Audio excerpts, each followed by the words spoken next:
Obrigado, Senhor, por mais este dia, pela possibilidade de estarmos em Teu nome, unidos no ideal de ser úteis, através do afeto, àqueles que Te buscam em desespero.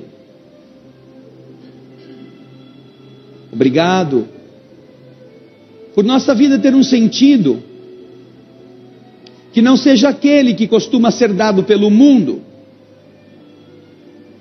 o de conquistar materialmente o sucesso, o de realizar seus objetivos profissionais, ambicionados com justeza, o de ver os filhos crescerem e ir embora, o de perceber que a matéria está desgastando-se a caminho do fim. Porque para este Senhor, que ainda honestamente vivem segundo o mundo, quando o momento de partir chega, quando não se preocuparam com nada que fosse espiritual, com nada além das coisas da matéria, a interrogação sobre a efetividade do aproveitamento do viver gera certamente angústia no coração. Quanto eu deixei de fazer?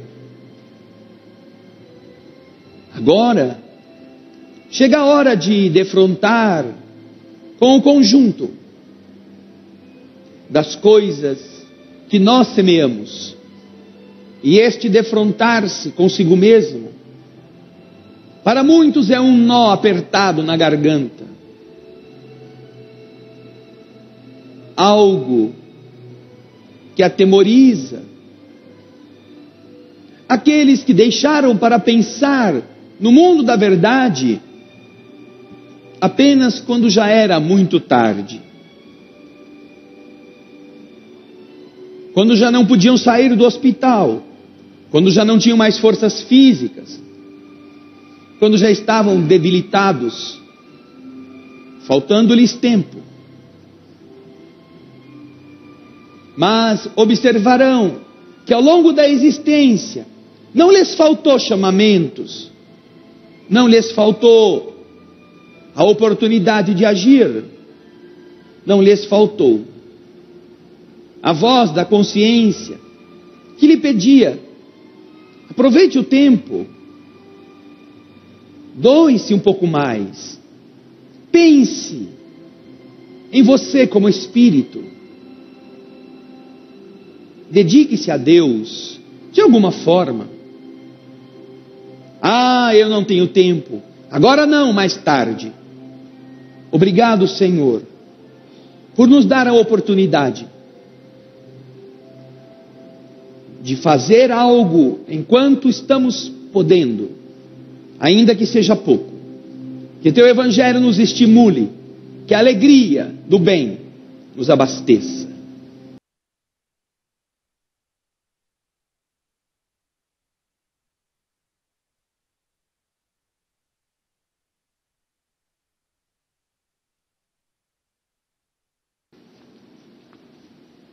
Nosso carinho para todos os que nos assistem na TV Alvorada Espírita. Como sabem, nossos encontros nas segundas e quintas-feiras têm o Evangelho segundo o Espiritismo como roteiro. As pessoas que quiserem podem acompanhar aquilo que nós comentamos aqui com a leitura prévia ou posterior dos capítulos do Evangelho que nós vamos seguindo, item por item.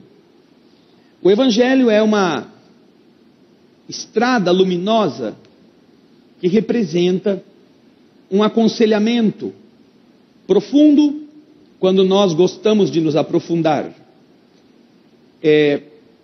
Firme na sua diretriz quando queremos encontrar este caminho.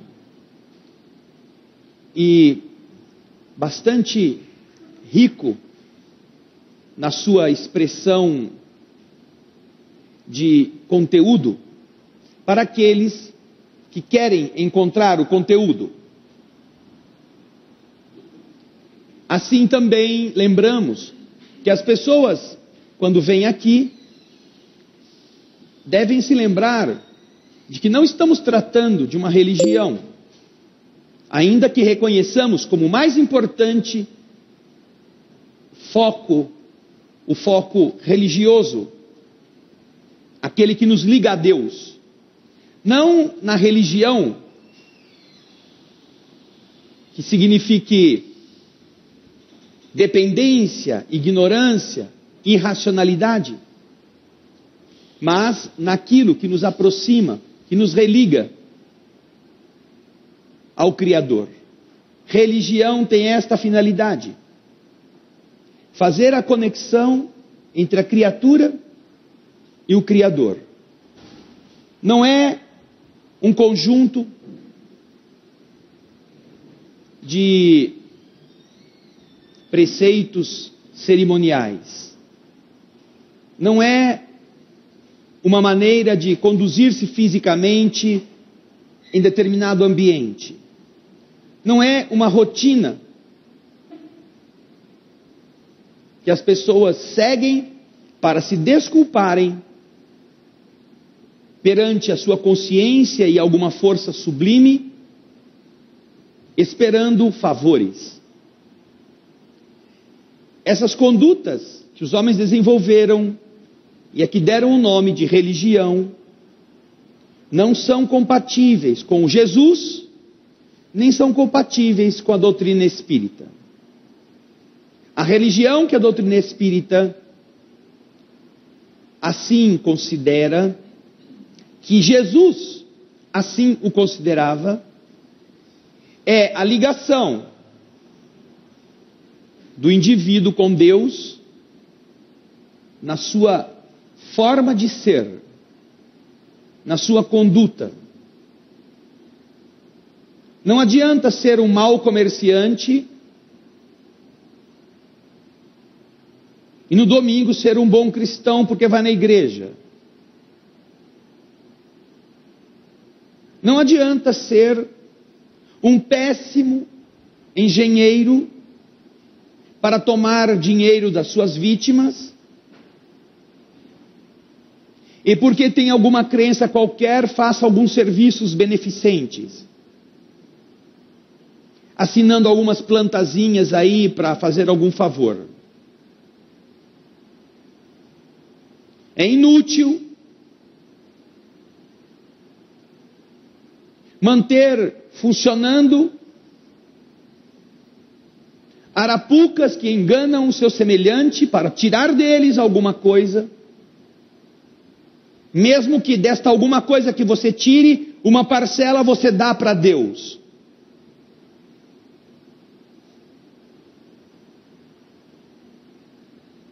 Porque nada disso significa a essência do que Jesus ensinou. Portanto, quando aqui falamos do Evangelho segundo o Espiritismo, não estamos falando de uma conduta ritualística, de frequentar aqui, de assistir em casa, de se sentar, de ouvir, nossa, que bonito, o que a gente faz? Tem que toda segunda-feira assistir então? Não tem que assistir. Todo dia você tem que ser menos mentiroso, menos interesseiro, menos orgulhoso, menos metido, menos arrogante, menos vaidoso, todo dia. Porque quando você se defronta com seus defeitos, e todos nós os conhecemos, por mais que queiramos escondê-los, todo dia nós precisamos lutar contra eles.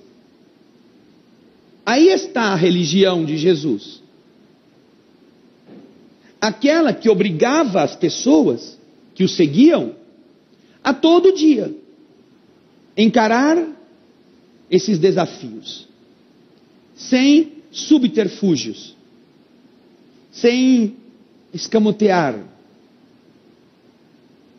assumir suas limitações, não para reclamar do mundo, mas para superar as suas limitações. E quando Jesus viveu isto, e é por isso que ele renasceu, Jesus vem aos homens para mostrar que é possível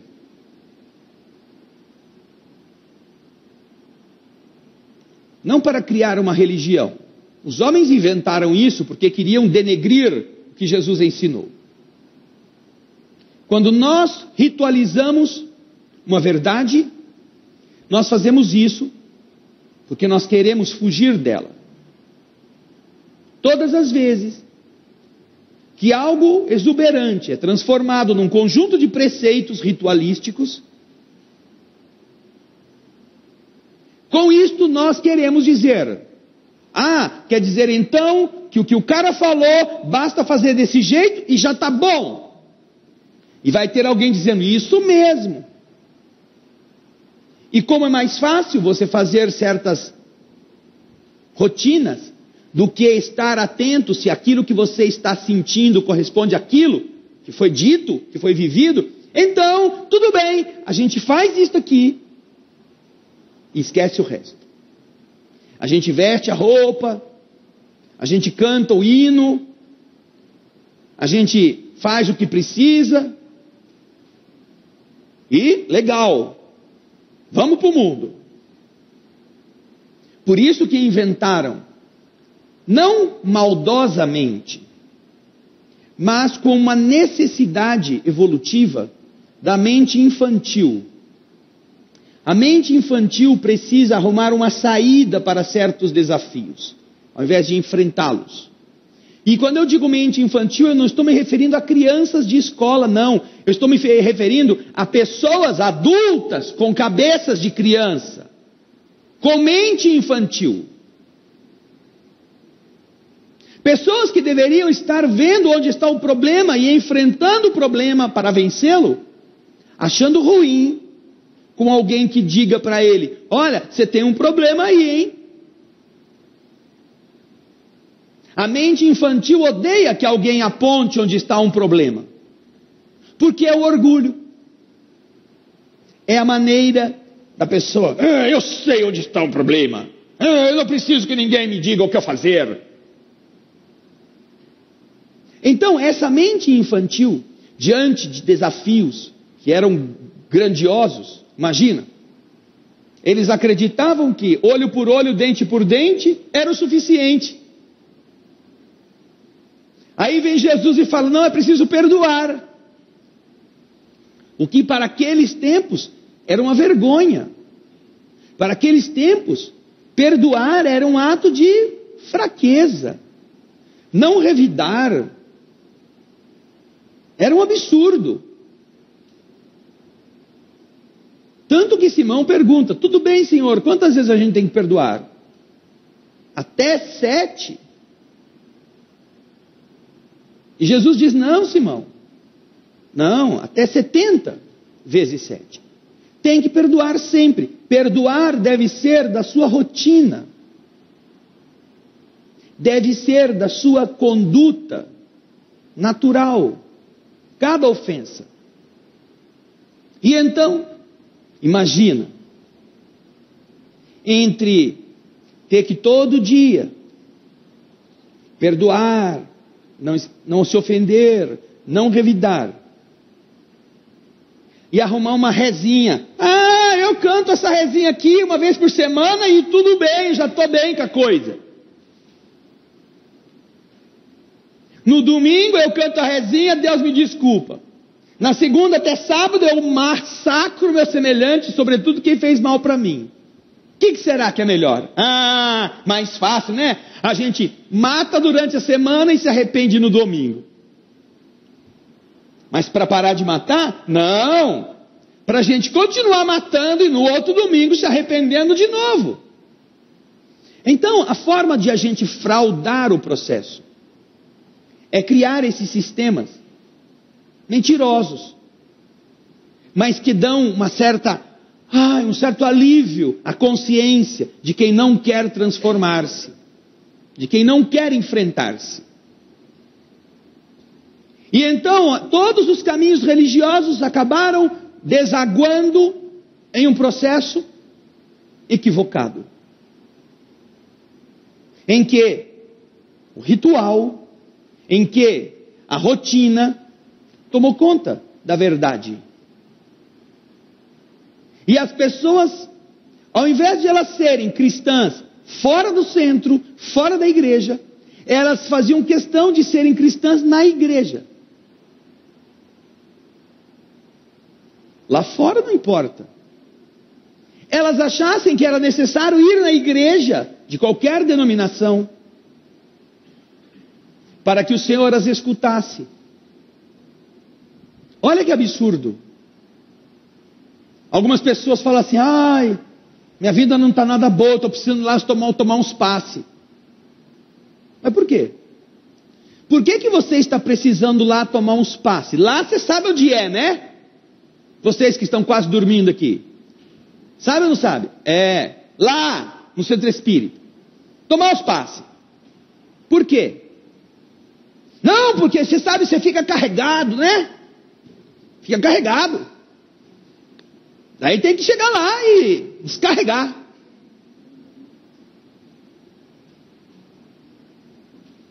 Isso aqui então é, sei lá, uma empresa elétrica em que você põe o dedo na tomada, a força ruim vai para lá e a força boa entra pelo outro lado. É a casa do curto-circuito. Você vai na igreja para fazer isso? Então, você deveria estar se perguntando, por quê? Você não consegue fazer isso fora da igreja? Você não consegue fazer isso fora do centro espírita? Por que você chegou a ficar desse jeito, carregado? Se antes não estava. Como você pode conseguir sintonia com Deus só indo no centro espírita? E se for sexta-feira, estiver fechado? E se for sábado? Se for domingo e não tiver o centro espírita aberto? E quem mora em casas, em cidades onde não há centro espírita? Vai ter que viajar então para descarregar na outra cidade?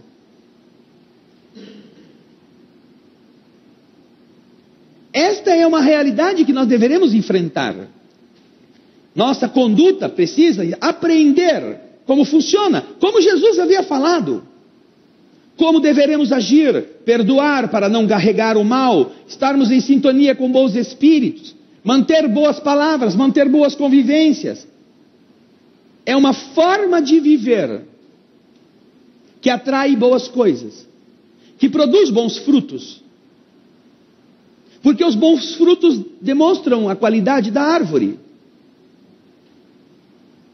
E Jesus, sempre que foi colocado para ensinar, ele usou pessoas indecentes para aquela sociedade, para colocá-las no centro do exemplo. A mulher adúltera vai ser apedrejada. Todos os homens estão empurrando a mulher para a praça. Foi pega em adultério. Não é que ela é inocente. Foi flagrada. E a lei manda.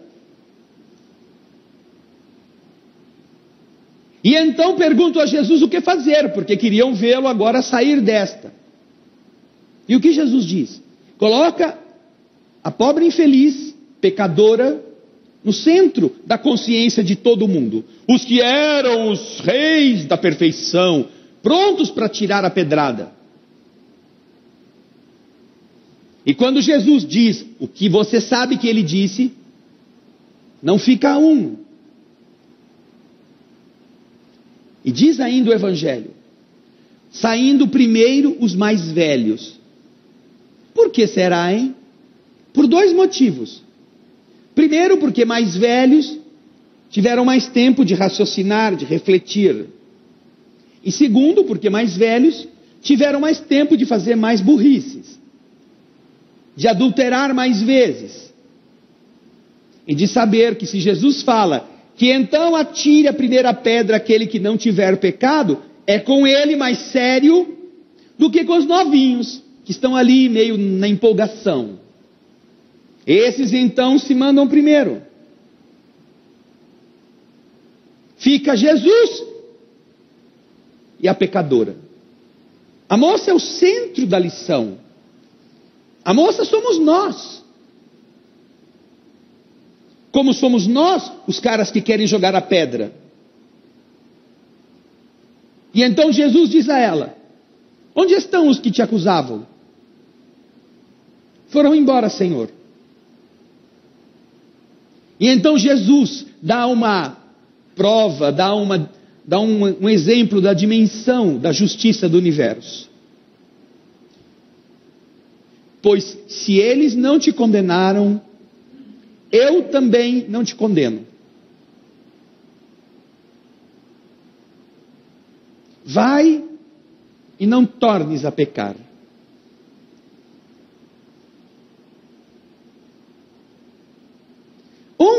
De onde é que nós tiramos essa ideia de que precisa de um inferno? Que existe um capeta? Quando essa candidata ao inferno, perdida ao inferno, condenada ao inferno pelo pecado que cometeu e foi flagrada pecando, recebe de Jesus esta lição de crescimento. Se estes homens não te condenaram, eu também não te condeno. Daqui por diante, vai e não peques novamente. Continua vivendo. Você vai passar por experiências. Cresça com elas. Aprenda. Mas não faça de novo. Como é que os cristãos, diante de uma fala de Jesus tão luminosa como essa, puderam agasalhar a ideia do inferno por 2000 anos? Quando o próprio Jesus, que os cristãos dizem que acreditam, deixa uma condenada seguir adiante, aconselhada a não errar.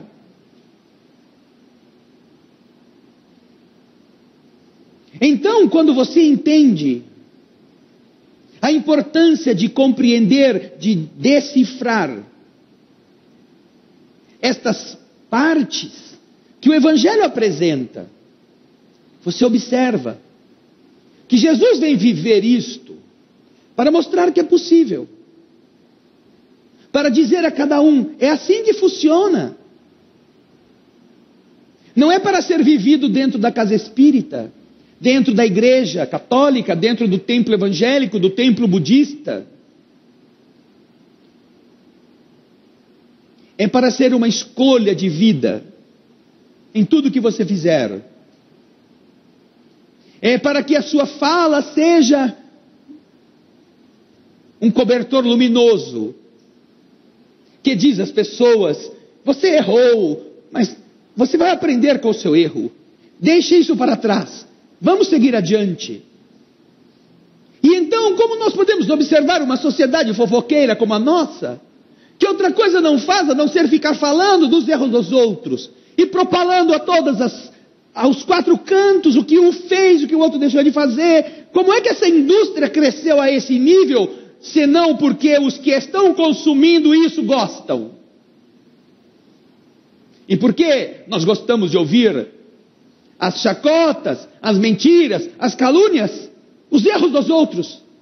Por que nós não dizemos para esses repórteres, para essas mídias: nós cansamos do seu lixo, nós não gostamos mais de ouvir essas notícias, esses absurdos, que quem errou seja responsável pelo seu erro? Não coloquem isto todo dia, 24 horas, para que nós devoremos esse esterco.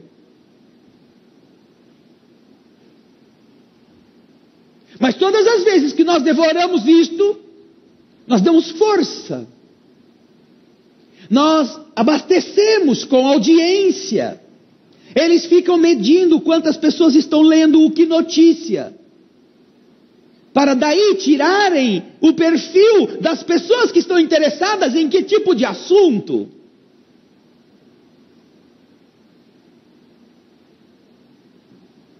E vão colocar cada vez mais aquele tipo de assunto.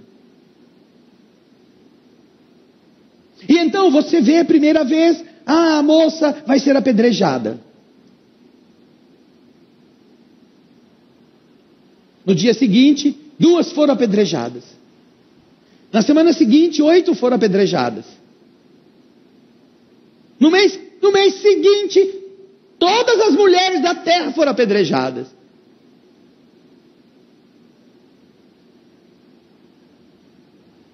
Por que motivo? Porque as pessoas procuram isto. E as que não querem isto, não dizem que não querem. Faz de conta que não é com elas.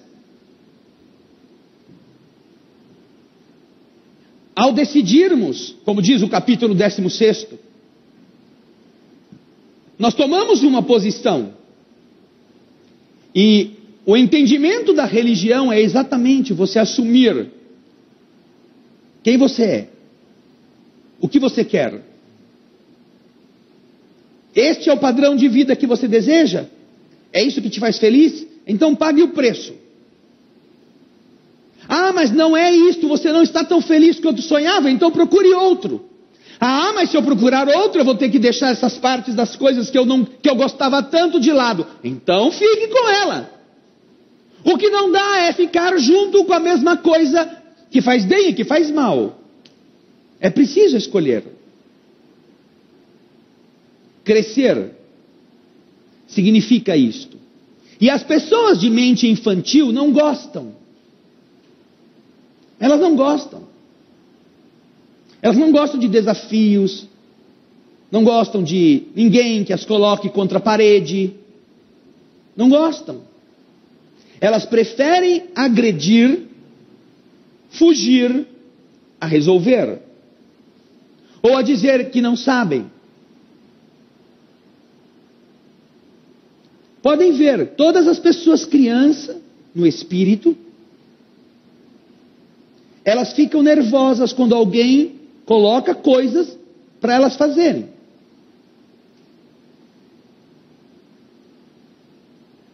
E elas não querem ou não sabem, ou vai dar trabalho.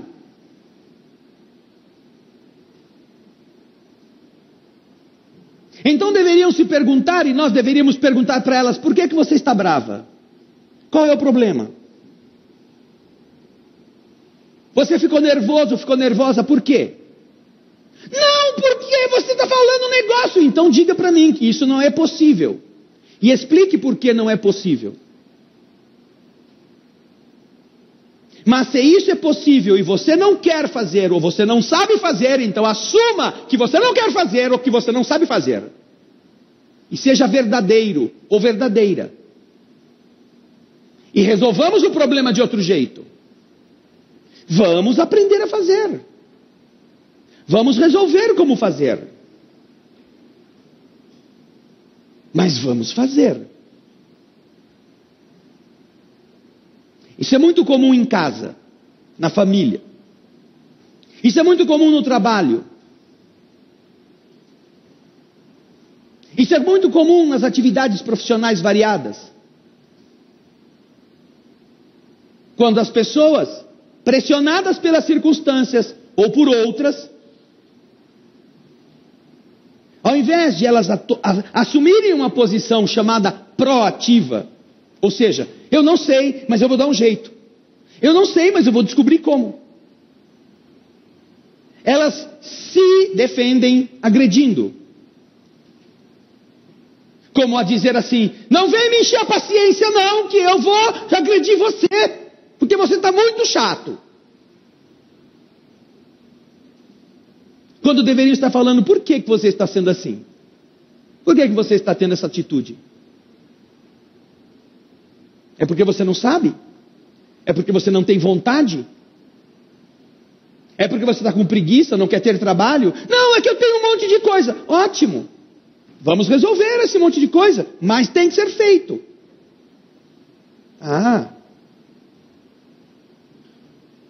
O Evangelho é algo que ou se incorpora ao que nós somos, ou é apenas mais um problema que nós vamos ter que enfrentar. Porque eu quero ver essas pessoas, crianças na mente, chegarem para Jesus nervosinhas assim. Terem com o Senhor, terem com os espíritos amigos que os estão ajudando, esta atitude infantil,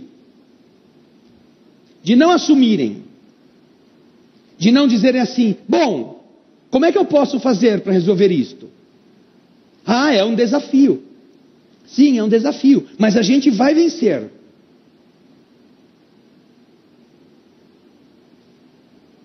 Daí, o que Jesus veio fazer é mostrar que é possível. Quando Jesus lava os pés dos 12, isto está 1 hora, 2 horas antes de ele ser entregue. E ele lava os pés de todos. De Judas, de Simão, de Tomé, de todos os que vão fugir, de todos aqueles, de Jesus lavando o pé, ele sabe o que vai acontecer. Tanto que ele fala para Simão, onde vocês vão me trair? Olha só, imagina.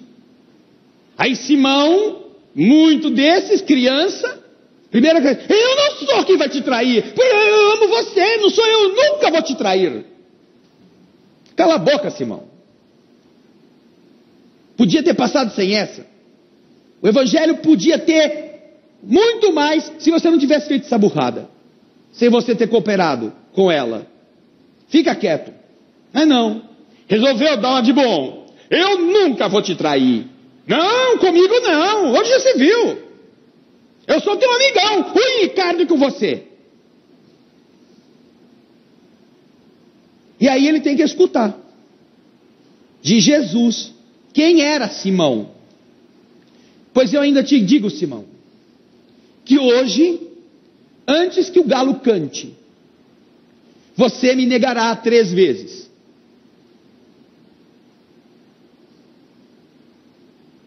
Esse é o Simão. Goela grossa, pescador do bom, que sabe quem ele é. Eu nunca vou te trair. Vai me negar 3 vezes antes do galo cantar hoje.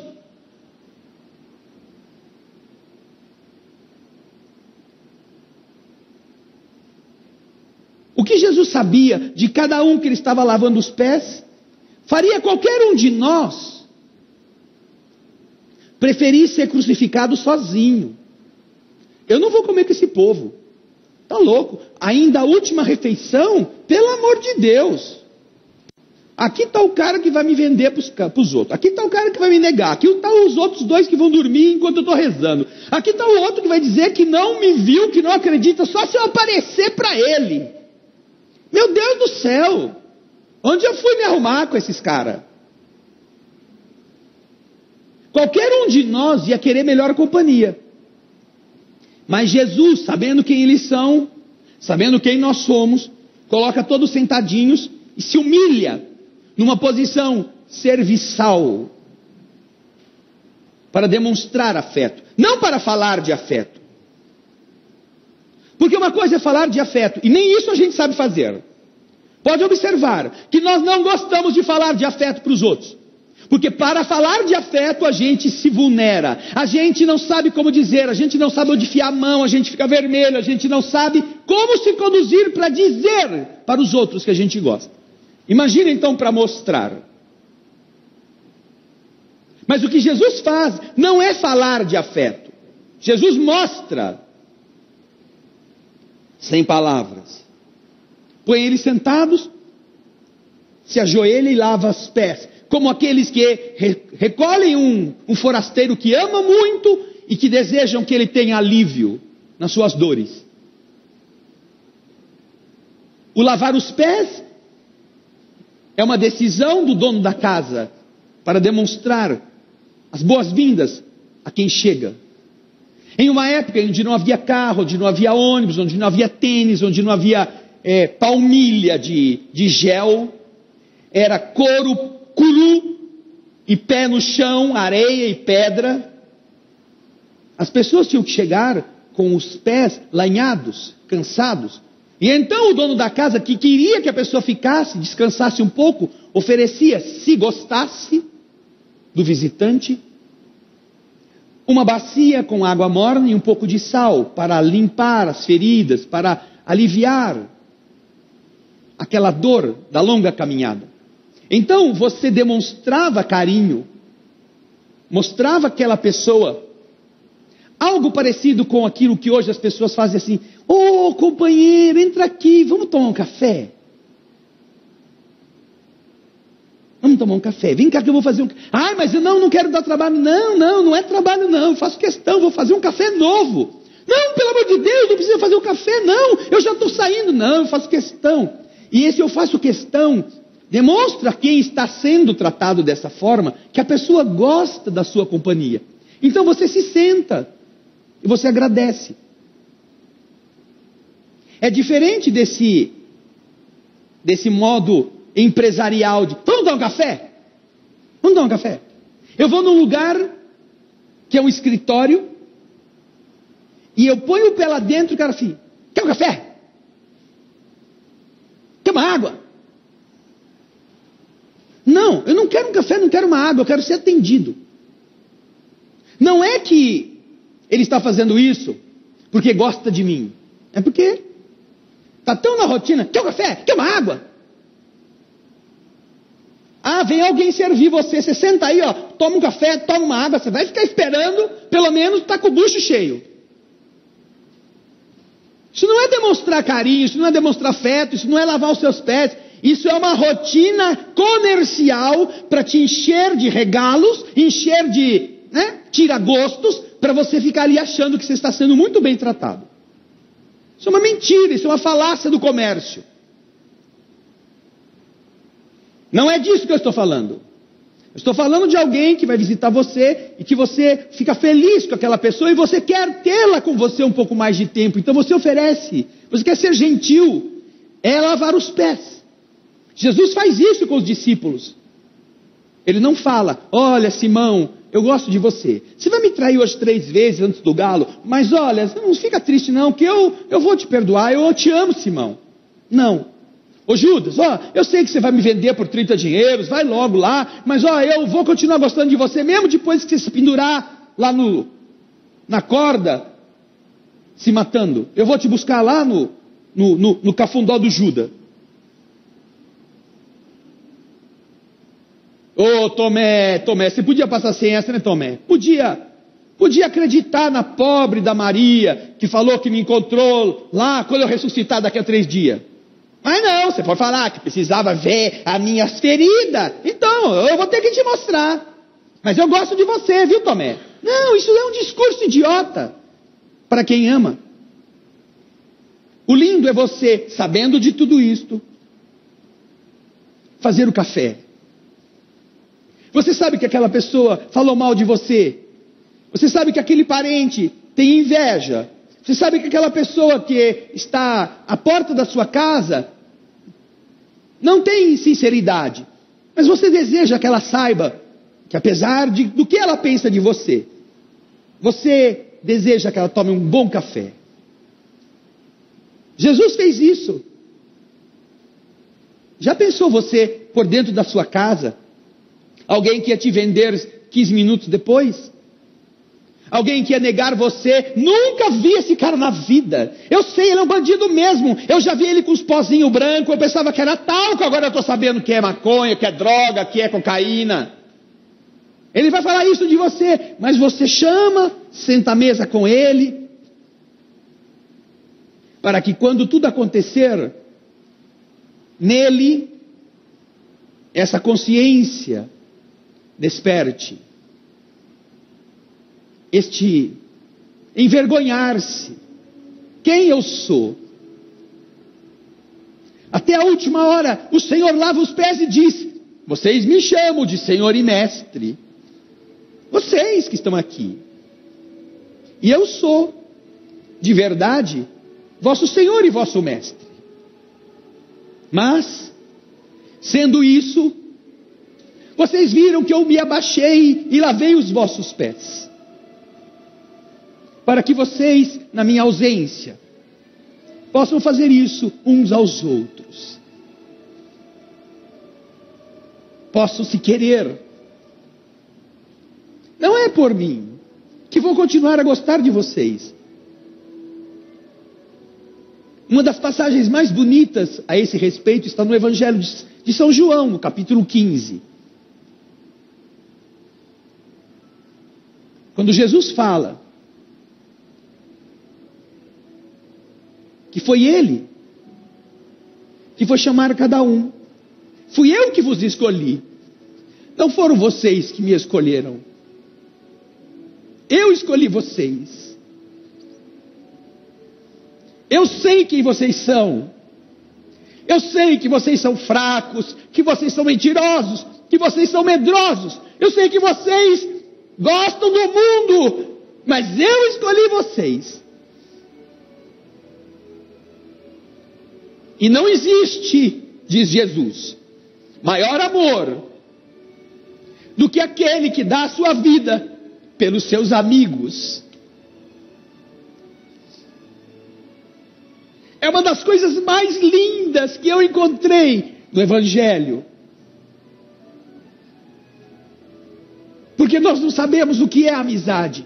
Amizade para nós é ir na mesma farra, na mesma festa, é um poder dormir na casa do outro. Amizade para nós é o interesse material compartilhado. Amizade é você ir junto, viajar e fazer as mesmas arruaças e cada um ter a companhia e a cumplicidade do outro. Para Jesus não. Jesus diz no capítulo 15 do Evangelho de João: não existe maior amor, porque este amor é maior do que o amor de pai e mãe. Amor de pai e mãe, que é dos amores maiores que existe, que o homem já viveu na terra. É um amor que está envolvido, está mesclado por instinto, por medo de perder, por realização do outro, por um pouco até de egoísmo, de apego. Nós morremos pelos filhos. Pais e mães desenvolvem esse amor dessa forma. Mas Jesus, Ele fala de um amor que é muito maior do que este. Nós morremos pelos nossos filhos, mas nós matamos os filhos dos outros, para os nossos filhos ficarem gordinhos. Nós fraudamos no peso, nós envenenamos a comida, nós pomos soda cáustica no leite, para que a gente ganhe bastante e os nossos filhos engordem.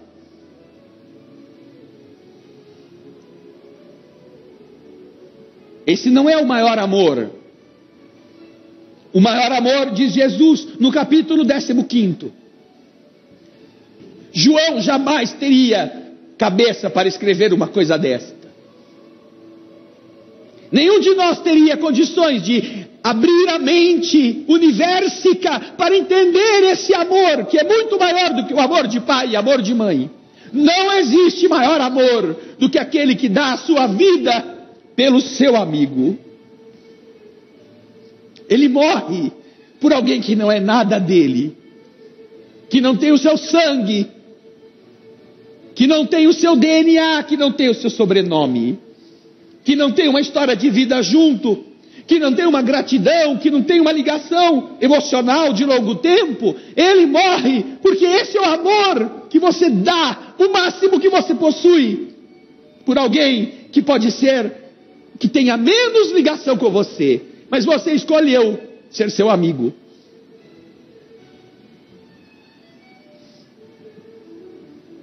Então o que Jesus está fazendo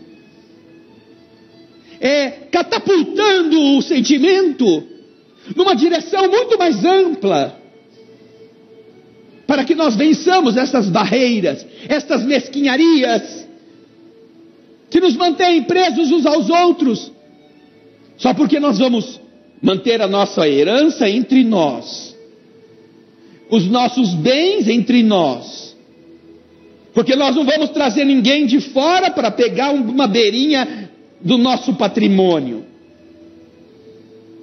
Ou vai ter que ser alguém que esteja no mesmo nível que o nosso, para a gente não perder. Jesus fala de um amor e de uma amizade que a maioria dos amigos não entende, que a maioria dos amigos não sente, e que nem pai nem mãe geralmente sentem também, mas são os que estão mais perto disto. Dar a vida por um amigo, não pelo filho.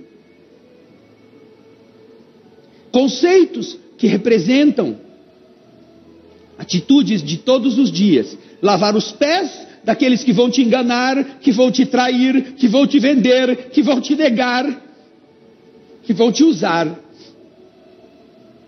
E ainda assim, você dá a sua vida por eles, para que eles aprendam, para que, compreendendo mais adiante, talvez pela vergonha, eles vejam quão poderoso isto é, nas decisões de cada 5 minutos.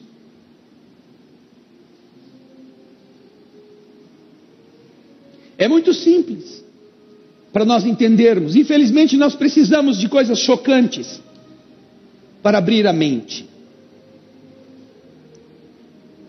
Ensinamentos suaves entram na suavidade e vão embora no nosso esquecimento, porque não é conveniente. Mas ensinamentos que chocam, esses fazem a pessoa acordar. Entre eles está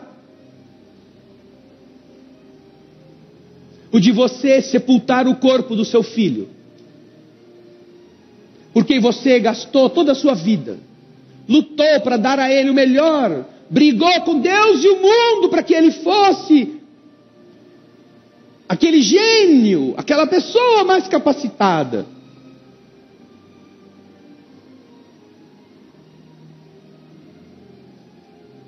Ao invés de desfrutar da sua companhia, você quis trabalhar e ganhar muito dinheiro para dar-lhe uma escola em outra cidade, em outro país, para fornecer recursos para ele ser um doutor, um PhD, alguma coisa grandiosa. E agora você está num velório, onde um caixão de madeira tem um corpo que é o do seu filho.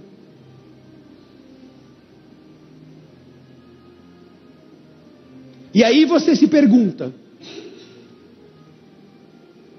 se isso tinha que acontecer, por que eu não fiquei mais com ele?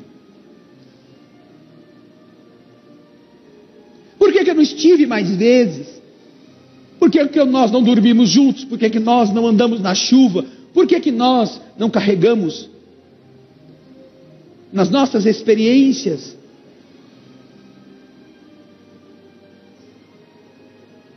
este conviver? Eu troquei a convivência por um ganhar, que eu pensava que ia ser bom para ele. Mas agora, que a vida deu outro destino aos planos que eu fazia, o que teria sido melhor?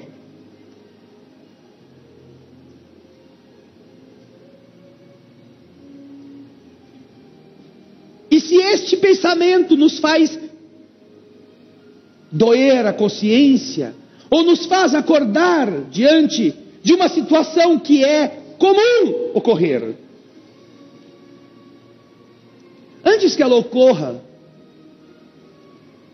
por que você não pensa nela? Por que você que me assiste não pensa nela? Veja os seus filhos na sua casa, veja os seus filhos brincando, veja os seus filhos, cada um enfiado num quarto. Veja você, gastando o seu tempo com valores que você acha que vão ser importantes para ele, pergunte se vão ser úteis. Se você não pode compensar um pouco, menos recurso com mais afeto. Porque pode ser que o destino faça a mesma coisa. E aí o que adiantará você ter tido todo o trabalho para fazer uma poupança para ele estudar na Europa para o resto da vida, e não ter quem vai estudar? Porque Deus chamou, porque tinha outros planos. Não teria sido melhor ter convivido, ter amado, ter dito, ter lavado os pés, enquanto era possível? Ter criado esses laços e ter feito este ser se sentir amado também? Infelizmente a gente costuma perder para aprender. Mas não precisa ser assim.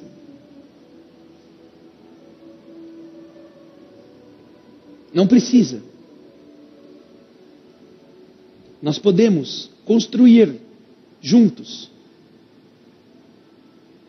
Escolher, que é o capítulo 16, que fala das riquezas, que a riqueza não é condenável, que nós devemos aprender a investir.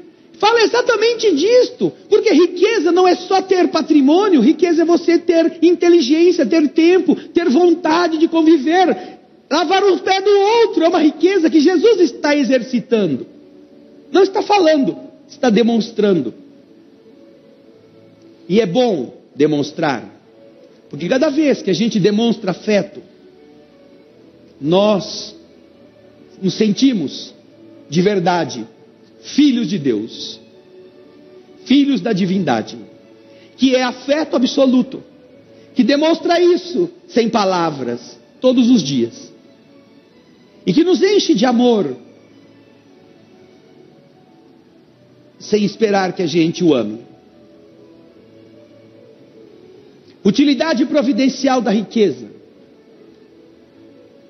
deve ser entendida não só como recursos materiais a serviço de boas coisas, mas como energia do bem, que a gente deve viver todo dia, ao invés de se arrepender por não tê-la vivido, quando já não dá mais tempo para fazer. Pensem nisso. O Evangelho continua.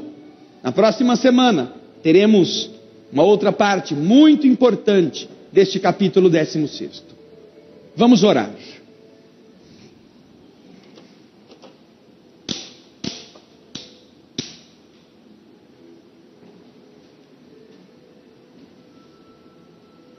Obrigado, Senhor, por nos ajudar a entender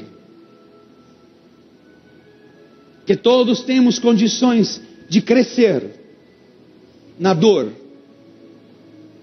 Todos temos condições de superar os desafios. E todos aprendemos que não morremos como não morreram aqueles que amamos. Por isso, que a nossa noção de escolha, como o Evangelho nos ensina, signifique amadurecimento, para que nas outras ocasiões, nos outros relacionamentos, nós vivenciemos com sabedoria cada dia. Nós paremos de criar conflitos, nós paremos de nos perder em ciúmes inúteis e sem fundamento. Nós assumamos nossas fragilidades, nos relacionamentos em que nossas debilidades se deixam arrastar pela desconfiança, e nós procuremos saná-las de forma autêntica. Que nós aprendamos, Senhor, a não agredir por não saber, a não agredir por não querer, mas que nós aprendamos a ser aqueles que resolvem, mesmo que não saibam mesmo que não queiram, mas que cumprem o que precisam cumprir, para que as coisas prossigam na construção de um mundo melhor. Obrigado por nos ajudar a compreender essas realidades, através das quais, como espíritos imortais, nós demonstramos a nossa idade. Que o Evangelho nos ajude a amadurecer, não apenas como alguém que foi na igreja, para amanhã continuar a dar golpes nos seus irmãos, mas como alguém que entendeu que o mal que já fez e o golpe que já deu precisa ser corrigido, e o bem que foi tomado precisa ser devolvido, e o mal que foi feito precisa ser reparado. Ajuda-nos a ter essa consciência, para que a nossa forma de viver no cristianismo que você deixou como exemplo seja autêntica. É assim que, agradecidos, nós deixamos em silêncio a oração que você nos ensinou, encerrando o encontro desta noite. Pai nosso,